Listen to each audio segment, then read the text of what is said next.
fait, comment est-ce que utiliser l'artefact de Azure DevOps.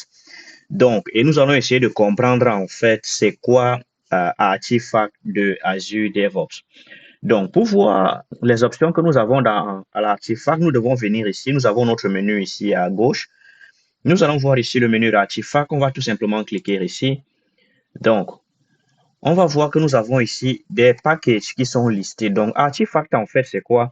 C'est le moyen simplifié de pouvoir gérer les dépendances que nous avons pour nos projets en utilisant un seul flux. Le flux, en fait, c'est ce qu'on appelle ici des feeds. En fait, c'est une façon de pouvoir organiser de façon pour pouvoir stocker, gérer et partager les packages que nous avons, que ce soit au sein de notre équipe, au sein de notre organisation ou alors publiquement en ligne. Donc, quelles sont les options que nous avons ici dans l'artefact de Azure DevOps? Nous avons ici la connexion d'un feed. On va voir ici les options qui sont disponibles pour nous. Nous avons ici le NuGet avec le .NET, le NuGet Exe dans Visual Studio également. Nous avons le NPM pour ceux qui font du JavaScript, Maven Gradle pour ceux qui font du Java. On a du Python pour le PIP, Twine pour ceux qui connaissent déjà de quoi il s'agit. On a ici le package universel et le cargo. Bon, Cargo, je ne l'ai jamais utilisé, je ne sais pas trop de quoi il s'agit. Mais voici toutes les options que nous avons ici dans cette situation-ci. Donc, si je reviens maintenant ici, donc on va ici voir qu'on peut créer un feed ici. Nous avons ici également la recherche que nous pouvons faire ici dans les différents types de packages que nous pouvons avoir ici. Nous avons les types que nous avons déjà. NuGet, NPM, Python, Maven, OPK, ça c'est l'universal qu'on a dit, et le cargo, le nom du package. On va faire la recherche ici. Donc, on va annuler ceci. Donc, là, on va maintenant voir que nous avons ici également Recycle Bin. Ça, c'est les packages qui ont été supprimés. Si nous avons supprimé quelques packages. Donc, si on revient ici, maintenant, on va voir qu'on peut créer un feed ici. Donc, la création d'un site nous permet de faire quoi? De créer un flux qui va permettre en sorte qu'on puisse mettre des packages à l'intérieur et pouvoir communiquer avec ça dans nos projets .NET ou alors JavaScript ou Python ou alors par exemple des projets Java. Donc ici, nous avons quelque chose qu'on appelle la visibilité. Donc, this feed is being created in the public project. Donc, on dit que le projet ici étant public, ça veut dire que ceci va être également public pour tout le monde. Donc, pour créer un feed qui est privé, nous devons aller à partir d'un projet privé. Donc, nous avons également le scope que nous devons définir ici. Le scope ici nous dit à quel niveau est-ce qu'on doit avoir accès à ce feed-là. Donc, si on dit par exemple ici que Chapstack, ça veut dire que dans le projet Chapstack, tous ceux qui ont accès au projet Chapstack pourront avoir accès à ce feed et télécharger les packages de ce feed-là. Tandis que si on met ici organisation, ça veut dire que tous ceux qui sont dans l'organisation ici pourront avoir accès à tous les packages que nous allons mettre dans notre feed ici. Donc, c'est très important de savoir à qui est-ce que nous voulons donner accès quand nous créons notre feed. Donc, ici, si j'appelle ça un test comme ça, je peux faire ici créer. Voilà. Donc, ça nous crée un feed. Après avoir créé le feed, ici, ça nous donne les options comme par exemple connecter le feed ou alors chercher les packages. Si je dis connecter le feed ici, il nous dit qu'est-ce qu'on veut connecter par exemple. Tu peux dire ici .NET. Donc, maintenant, si je lui dis .NET ici, il va me dire comment est-ce que je vais par exemple mettre ceci dans mon projet Visual Studio. Il va dire, mon projet Visual Studio, je vais ajouter cette configuration-ci dans mon NuGet.config pour qu'il puisse avoir accès tout simplement à ceci. Voilà. Donc, il nous dit qu'on va avoir accès ici à NuGet Test ici. Donc, on va voir ici quoi? On va voir que nous pouvons ici restaurer les packages tout simplement et nous pourrons ici installer à travers tout ceci.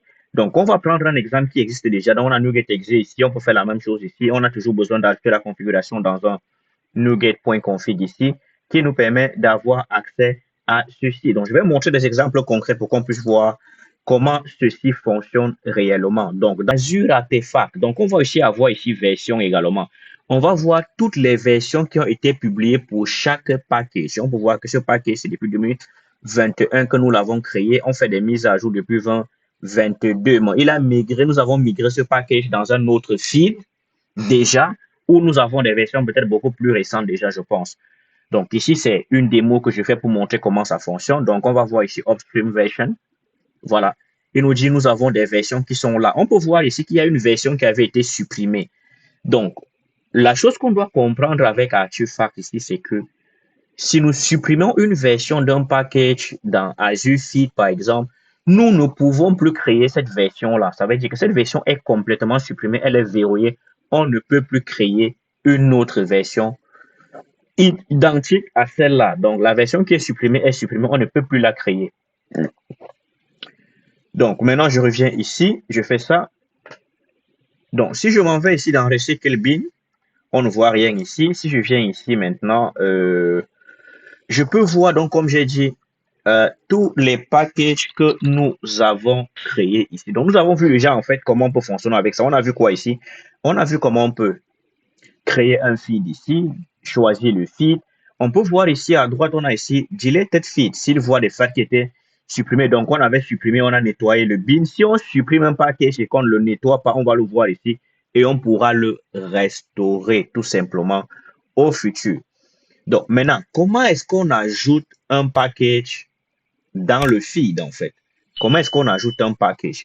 Pour ajouter un package dans le feed, tout simplement, nous avons les options comme exécuter tout simplement une ligne de commande, peut-être dans Visual Studio tout simplement, que nous allons ici mettre ici. Donc, si je fais ça, par exemple, donc je peux voir ici les configurations également. On voit ici qui peut modifier, par exemple, les configurations de notre setting. Ici, on va voir qui a créé, qui sont ceux qui peuvent créer, qui administre ceci. Donc, comme je disais, donc je vais revenir ici d'abord. Donc, pour ajouter un package ici, généralement, nous avons plusieurs façons de le faire. On peut publier généralement à partir tout simplement de Visual Studio. Ça veut dire qu'on va créer un package, on va le publier, mais en publiant, on va dire plutôt publier dans Azure Artifact. Donc, on va lui donner le nom, en fait, de notre service, en fait. Ça veut dire quel nom est-ce qu'on va lui donner? On va lui donner le chemin que nous avons ici. Où est-ce qu'il est le chemin? Donc, si on fait ça, voilà. C'est le chemin-ci qu'on va donner quand nous allons faire le push du package, tout simplement. Donc, on va faire NuGet Package Push, on va le pousser tout simplement, mais on va donner ce lien qui va permettre qu'on puisse ajouter un nouveau package dans notre serveur. Et ceci va directement être disponible à tous ceux qui ont accès à ce feed. Donc, voilà en fait la façon dont les entreprises organisent des packages pour utiliser dans toute l'entreprise. Ça permet en sorte que différentes équipes qui travaillent dans la même organisation n'ont pas besoin de développer les mêmes modules. Si on a développé un module, par exemple, de sécurité, que ce soit en C#, en Java ou en Python, on va tout simplement le distribuer à travers un feed comme ceci et tous les développeurs de l'organisation vont pouvoir le consommer et l'utiliser dans toutes les applications qu'on va développer dans l'entreprise. Ça permet également de faire quoi? D'avoir une source de vérité. S'il y a un bug, on le corrige en un seul endroit, on fait la mise à jour du package, tout simplement comme on peut voir ici. Donc, si on fait ça, on va voir comme on a dit tout à l'heure, on avait plusieurs versions ici. Donc, s'il y a un bug, on corrige le bug, on pousse la nouvelle version. Toutes les applications externes qui l'utilisent vont tout simplement faire la mise à jour dans Visual Studio, par exemple, comme ici. Donc, si on fait ça, on va voir ici les différentes versions qu'on voit là-bas. Vous voyez, on peut voir toutes les versions que nous avons ici. Ceci va permettre en sorte qu'on puisse choisir la nouvelle version qui a été installée. Donc, dans une prochaine démo, peut-être, je vais montrer réellement comment je crée un package dans Visual Studio. Je change, je crée la version, je le push dans le feed pour qu'on puisse pouvoir le consommer. Voilà. Je pense que ça va être ça pour aujourd'hui que je voulais montrer comment c'est quoi Azure Artifact. Je voulais me limiter ici à ce qui se passe vraiment dans Azure Artifact sans la partie d'interaction avec Visual Studio.